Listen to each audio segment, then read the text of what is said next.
আজকের পর্বে রইল দুর্গাপুরের সবথেকে জাগ্রত পেয়ালামা কালীবাড়ি এবং তার সাথে দুর্গাপুরের অনেক পুরনো রামসীতা মন্দির।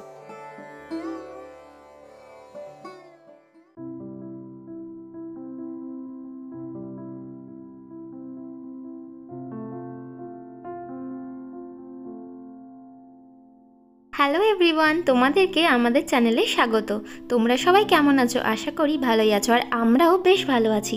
যাই হোক, আজকে কিন্তু আমরা বেরিয়ে পড়েছি কিছুটা বিকেলের দিকে, মানে ওই ধরে রাখো 3:30 4টে। থাম্বনেল দেখে আর নতুন করে বলার কিছু রইল না, তবে আজকের পর্বে কিন্তু দুটো স্পেশাল জায়গা আছে, সেটা কিন্তু স্কিপ না করে পুরোটা দেখতে হবে। আর জেনে নিই সেই সবের জায়গাগুলোর বিষয়, যে সেখানে আর কি কি আছে আর কবে কি হয়েছিল। আমাদের যেরকম রোজ খিদে পায়, গাড়িরও কিন্তু মাঝে মধ্যে খিদে পায়, আর সেই জন্যই আমরা কিন্তু তেল আবার ভরিয়ে নিলাম। যাই হোক, এরপরে দেখতে পাচ্ছ কত সুন্দর রাস্তার, কত সুন্দর গাছপালা। সত্যি বলতে এটা নতুন কিছু নয়, তবে দুর্গাপুরে আমার এই গাছপালাগুলো এত ভালো লাগে, আর সেই জন্যই মনে হয় যেন তোমাদেরকে আবারও দেখাই। শুরুতেই বলে রাখি, তোমরাই আমাদের মনের জোর, আর তোমরাই কিন্তু আমাদের দুর্বলতা। আর এখন যদি তোমরাই আমাদের চ্যানেলটাকে সাবস্ক্রাইব না করো, তাহলে কিন্তু আমরা দুর্বল হয়ে পড়বো। ওই যে বললাম, তোমরাই আমাদের মনের দুর্বলতা, আর তোমরাই আমাদের মনের জোর। তাই জন্য এখনও অবধি যারা যারা আমাদের চ্যানেলটিকে সাবস্ক্রাইব করোনি, তাড়াতাড়ি কিন্তু আমাদের চ্যানেলটিকে সাবস্ক্রাইব করে নাও, আর বেল আইকনটা প্রেস করতে কিন্তু একদম ভুলবে না। নিচে ডেসক্রিপশনে আমরা কিন্তু ফেসবুকের লিঙ্কটাও দিয়ে রাখবো, ওখানেও কিন্তু অবশ্যই লাইক কমেন্ট শেয়ার করে দিও। ডান দিকে Sidhu Kanu indoor stadium cross করি আমরা কিন্তু ঠিক সোজা আসছি, আর বাঁ দিকেই পড়বে কিন্তু আইটিসি ফরচুন। যদিও বা তোমরা এখানে আসলে কিন্তু এখানেও স্টে করতে পারো। আমি যতদূর জানি এইখানের পরিষেবা কিন্তু ভীষণই ভালো। আমরা মোটামুটি আছি সিটি সেন্টারই, সেটা তোমরা দেখতেই পাচ্ছ। আর এখান থেকে দেখো আমরা কিভাবে যাই।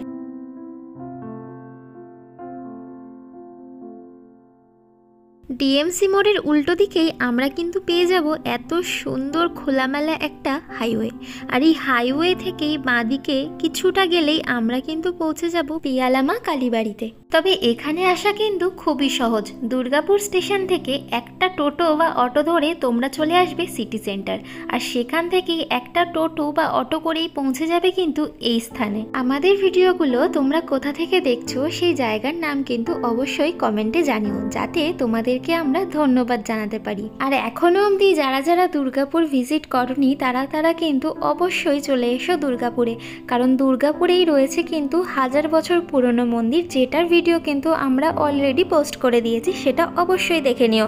আর তাছাড়া এখানে কিন্তু অনেক জাগ্রত মন্দির আছে, যেখানে প্রচুর ভক্তরা আসে অনেক দূর দূর থেকে, আর মনস্কামনাও পূর্ণ হয়। তার মধ্যে একটি হলো এই পেয়ালামা কালীবাড়ি। এই মন্দিরটি যেহেতু হাইওয়ের পাশেই অবস্থিত, সেই জন্য কিন্তু পার্কিংয়ের আলাদাভাবে কোনো ব্যবস্থা নেই। তবে আমি এটুকু আশ্বাস দিয়ে বলতে পারি, এই মন্দিরের সামনে এবং মন্দিরের পাশে প্রচুর জায়গা আছে, যেখানে তোমরা গাড়ি নিয়ে আসলে কিন্তু পার্ক করতে পারবে। এবারে চলো আগে মন্দিরের ভিতরে যাওয়া যাক।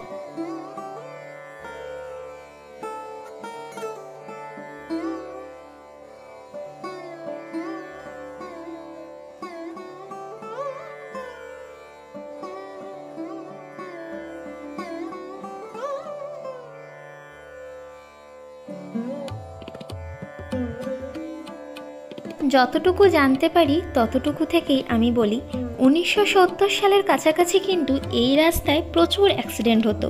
আর মিনি বাসের ড্রাইভাররা যখন রাত্রিবেলা যাতায়াত করতো বাসে করে, তখন কিন্তু অনেক অলৌকিক দৃশ্য দেখেছিল।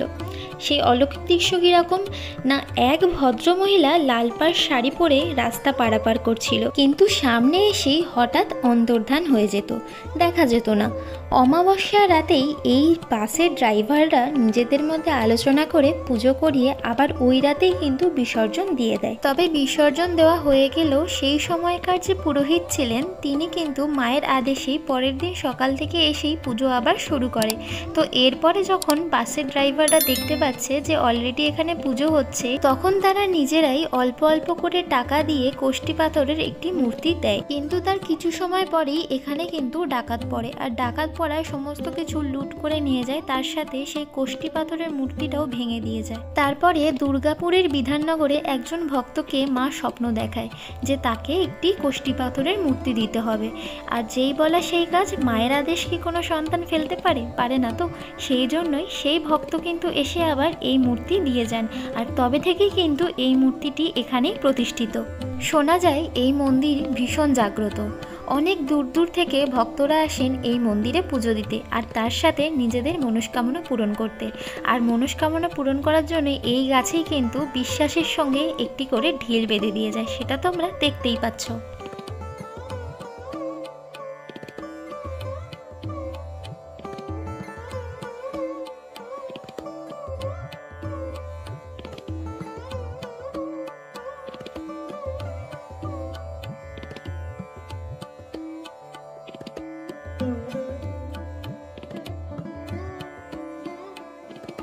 এই মন্দিরে বিয়ে উপনয়ন থেকে শুরু করে সমস্ত ধরনের শুভ অনুষ্ঠান করা হয়ে থাকে। তোমরা চাইলে কিন্তু এই মন্দিরে এসে সরাসরি যোগাযোগ করতে পারো। মায়ের মন্দিরে আবার বাবা থাকবেন না, তাই কখনো হয় নাকি? এই দেখো, তার পাশেই আছে কিন্তু ভোলে বাবার একটি সুন্দর ছোট্ট মন্দির, আর তার পাশেই আছে কিন্তু বাবা সিদ্ধি বিনায়ক, মানে আমরা বলি গণেশ ঠাকুর। কত মিষ্টি লাগছে গনুকে, দেখো।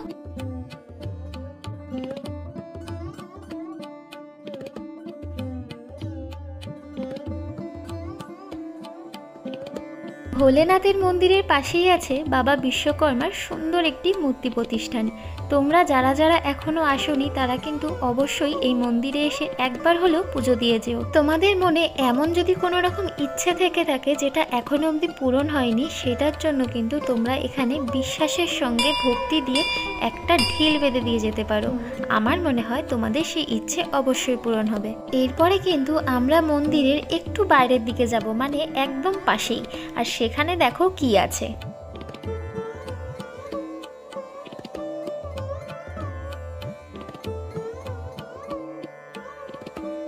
এখন যে বাঁদিকে জায়গাটা দেখতে পাচ্ছ সেইটা বলতে পারো কিছুটা রেস্টরুমের মতো। আবার যারা এখানে বিয়ে করে তারা যদি ছোট করে অনুষ্ঠান করতে চায় তাহলে কিন্তু এইখানেই খাবারের ব্যবস্থা করা হয়।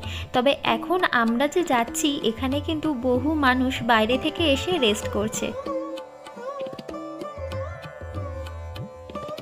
এই মন্দিরের ভিতরে পানীয় জল আর ওয়াশরুমেরও ব্যবস্থা করা আছে।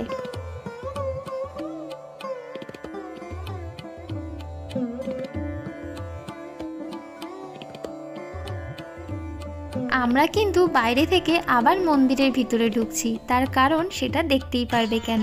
যাই হোক, এই মন্দিরের মধ্যে কিন্তু একটা আধ্যাত্মিক ব্যাপার আছে। তোমরা কিন্তু অবশ্যই এখানে এসো, একদম ভুলে যেও না। আর এখনও অবধি যারা যারা আমাদের চ্যানেলটিকে সাবস্ক্রাইব করোনি তারা কিন্তু মনে করে সাবস্ক্রাইব করে নিও, কারণ এরপরে আসতে চলেছে আরও অন্যান্য নতুন নতুন ভিডিও, যেখানে কিন্তু বাইরের সমস্ত জায়গার আপডেট থাকবে। আমাদের ভিতরে আসার এই একটাই কারণ, সেটা হলো এই পুচকি সোনা। কারণ ওকে দেখে এত কিউট লাগছিল, আর সত্যি কথা বলতে ভীষণই শান্ত, কোনো আননোন পারসনকে কোনো রকম হার্ম করে না। আর তার থেকে বড় কথা, ওর চোখে হয়তো কোনো রকমভাবে লেগেছে, আর সেই কারণেই ওর কিন্তু চোখগুলো লাল হয়ে আছে। আমাদের সত্যিই দেখে খুব খারাপ লাগলো, কারণ ওরা তো লাগলে বলতেও পারে না, ব্যথা হলে চিৎকারও করতে পারে না, সেই জন্যই ভীষণই খারাপ লাগলো। এরপরে আবার আমরা মন্দির থেকে বেরিয়ে সেই জায়গাটার সামনে চলে এলাম। আর এনারা এসেছেন কিন্তু মধ্যপ্রদেশ থেকে, আর এনারা যেই টিকাটা লাগাচ্ছেন এই টিকাটা হলো মা শারদা মাইয়ার। আর এনারা এসছেন কিন্তু মৈহার থেকে। এমপিতে মৈহার নামে কিন্তু একটা জায়গা আছে, তবে মৈহারে এই শারদা মাইয়ার টেম্পল কিন্তু অনেক জাগ্রত। তোমরা চাইলে গুগল করে দেখতে পারো। আর এছাড়াও কিন্তু একটু ওয়েট করে যেতে হবে, আমরা সেটাও তোমাদেরকে দেখাবো।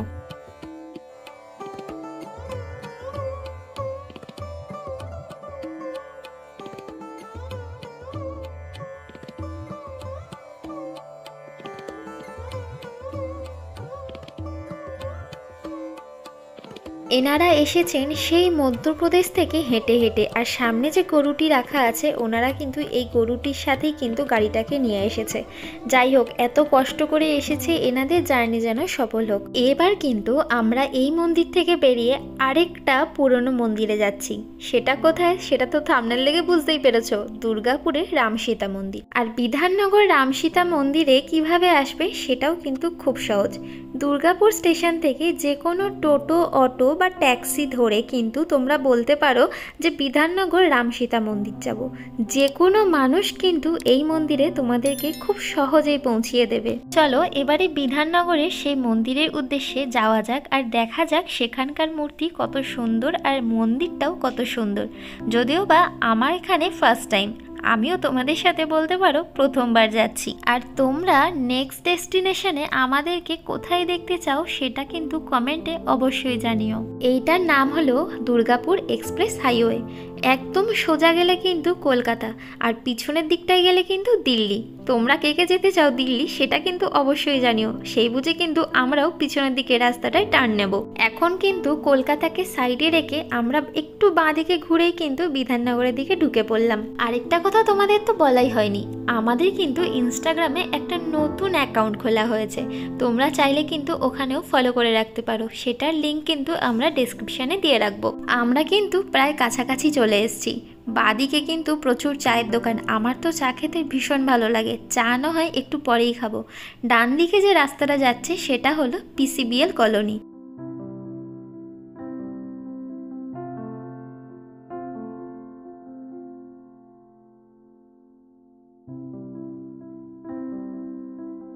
এই নাও, আমরা কিন্তু চলে এসেছি রামসীতা মন্দির। এখন কিন্তু ঘড়ির কাঁটায় ঠিক বিকেল 5টা, আর সেই সময় কিন্তু গেটটা ওপেন হলো। আমরা এখন ভিতর দিকে ঢুকছি। তবে এখানে ছবি তোলা বা ভিডিও করা পুরোপুরি নিষিদ্ধ। এই মন্দিরের সামনে দেখতে পাচ্ছ কত সুন্দর সুন্দর গাছ আছে, আমার কিন্তু বেশ ভালো লাগছে। তবে ভালো লাগলেও উপায় নেই, এই গাছ থেকে কিছু ছেঁড়া যাবে না, কিন্তু সেটাও কিন্তু নিষিদ্ধ আছে। যাই বলো না কেন, মন্দিরে ঢোকার আগেই যে এই অ্যাম্বিয়েন্সটা ভীষণই সুন্দর।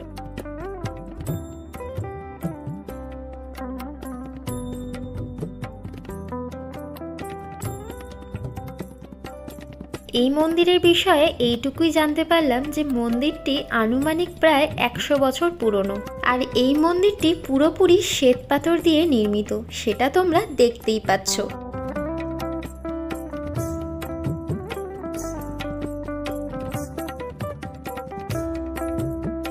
এই মন্দিরে প্রতিষ্ঠিত আছে প্রভু রাম এবং সীতা মায়ের মূর্তি, এবং তার সাথে রয়েছে একটা খুব সুন্দরভাবে সাজানো গোছানো হনুমান ঠাকুরের মূর্তি, সেটা তোমরা দেখতেই পাচ্ছ।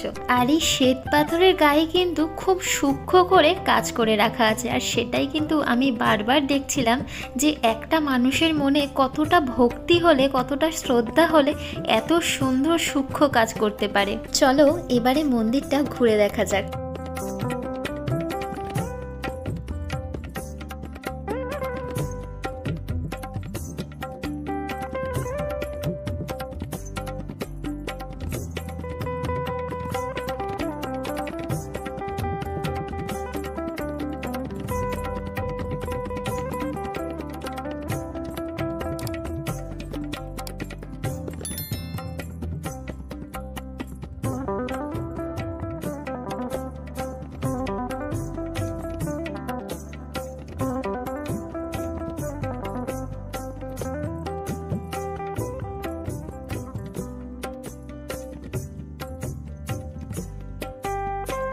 আর এখানে কিন্তু বসে খুব সুন্দরভাবে মন্ত্র পাঠ হয়, আর তোমরা সেটা দেখতেই পারবে কিছুক্ষণের মধ্যে।